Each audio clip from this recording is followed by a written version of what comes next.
여러분, 요즘 노점상들 돈 준다는데 거부하고 있습니다.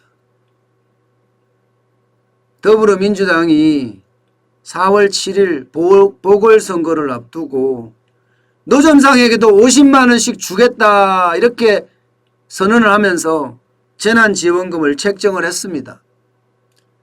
그 금액이 무려 말입니다. 200억입니다. 200억. 그런데 이 노점상들이 재난지원금을 달라고 신청을 안 해요. 신청을. 참 웃기죠. 50만 원씩 주겠다는데 지금까지 신청한 사람들이 전체 그 노점상 중에 0.1%밖에 안 된다고 이야기할 정도예요. 0.1%. 뭐 정부는 더 많이 늘어날 거라고 이야기하지만 실제 중소벤처기업부에서 보니까 38건 신청했더라. 4만 곳 중에서 38건이면 0.1% 맞지요. 예. 그만큼 신청을 안 했다는 이야기예요. 게다가 정부가 노점상이라고 해서 무조건 줄 수는 없는 거잖아요. 그죠? 근데 이게 재난지원금을 받으려면 이게 여러분 당연히 두 가지를 해야 됩니다. 두 가지를. 하나는 사업자 등록을 해야 됩니다. 또 하나는 모든 개인정보를 공개해야 됩니다. 노점상 입장에서는 50만 원 받고자 사업자 등록하고 모든 개인정보 공개하고 이렇게는 안 하겠다는 이야기죠. 안 한다는 이야기죠. 할 수도 없는 거고. 할 수도. 왜냐하면요. 이 노점상들 중에는요. 기초생활수급을 지원받는 사람들도 많거든요. 만약에 사업자 등록을 했을 경우에는 사업소득이 완전히 노출돼서 세금도 많이 낼 뿐만 아니라 기초생활수급도 못 받게 되는, 박탈되는 그런 상황까지도 내몰릴 수 있다. 이런 경우가 생기는 겁니다. 그러니 줄 수도 없는 거죠. 줄 수도. 아니 받을 수도 없는 거죠. 받을 수도. 더 심각한 것은 정부가 줄 수도 없어요. 왜 줄 수가 없느냐? 여러분 세금 안 낸 사람들한테 재난지원금을 준다. 이것은 말이 안 되잖아요. 아마 국민적 저항을 불러올걸요. 세금도 안 냈는데 그냥 무작위로 던져준다. 그러면 그 사람 받는 사람은 이유가 뭐든 간에 노점상인 걸 어떻게 증명할 수 있으며 노점상인 걸 어떻게 증명할 수 있으며 아무한테나 돈 뿌렸다. 이런 결론이 생기는 거예요.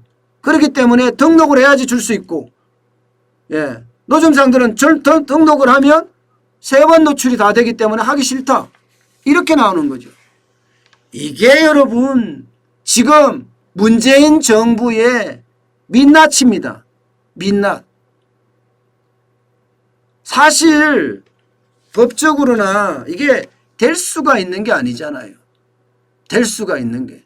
세금을 안 낸 사람들에게 지원금을 준다는 자체가 이게 애초부터 설계가 잘못된 겁니다.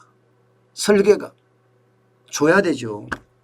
어렵죠. 그렇기 때문에 뭔가 생존의 방법을 마련해 줘야 되는데 생존의 방법은 취약계층 지원이라든가 뭔가 근거가 분명하고 그런 사람들에게 지원을 해야 되는데 이게 뭐 등록도 안 된 유령에게다가 200억을 던지려고 하니 이게 말도 안 되는 그런 꼬라지가 된 겁니다. 이게요 노점상들도 여기에 대해서는 굉장히 반발을 합니다. 반발할 수밖에 없는 게 준다고 해놓고 왜 안 주냐 이렇게 나올 수 있거든요.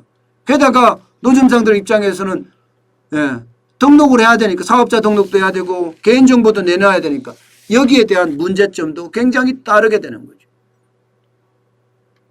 모든 게 노출되니까 안 하려고 하는 거죠. 게다가 여러분 보세요. 이런 건물들이 불법도 꽤나 있습니다.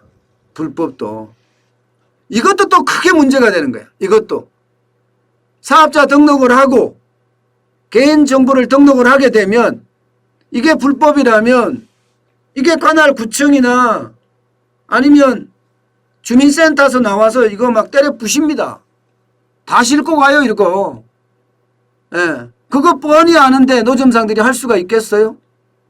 근데 정치인들이 이걸 몰랐을까요? 예. 네, 맞습니다. 우리 필진정님 말씀하시는 게. 예.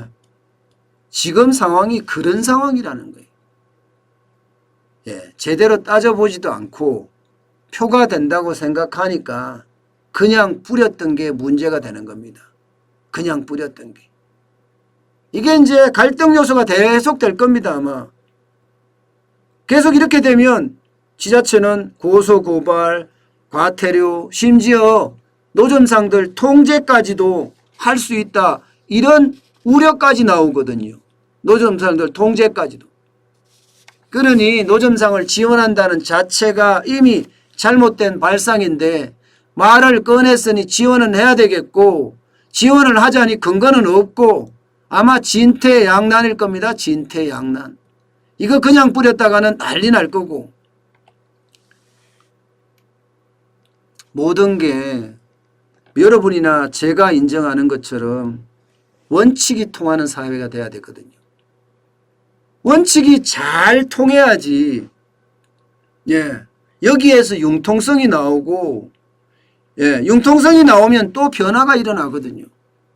그런데 원칙이 통하지 않는 사회가 된다고 가정을 해보세요. 그러면, 예. 이게 혼란의 도가니 아니겠습니까? 지금 대한민국이 그런 것 같아요. 모든 길은 로마로 통한다는 말이 있죠. 그런데 지금 문재인 정부의 모든 길은 표로 통한다. 예. 이것 때문에 큰 문제가 생긴 것 같습니다. 제발 권력에 집착하기보다는요. 애초에 평상심으로 돌아가서 국민을 위로하고 국가를 부강하게 만드는 일에 집중했으면 합니다. 제가 바랄 거를 바라야지 이렇게 말하시는 분들도 분명히 계실 거라고 생각하는데요. 예. 그래도 대한민국과 대한국인들이 불쌍하잖아요. 정부가 대한민국과 대한국인이 불쌍하지 않게 저는 변했으면 좋겠어요. 앞으로 1년이 남았나 1년도 채 안 남았지만 안 변하면 안 되잖아요. 아유 참 큰일 났습니다 여러분. 예. 그만큼 우리 박정환 님이 그렇게 올리셨네요. 좌파들의 꼼수 지긋지긋. 예. 저도 똑같은 마음입니다. 진짜 꼼수가 지긋지긋합니다 이제는.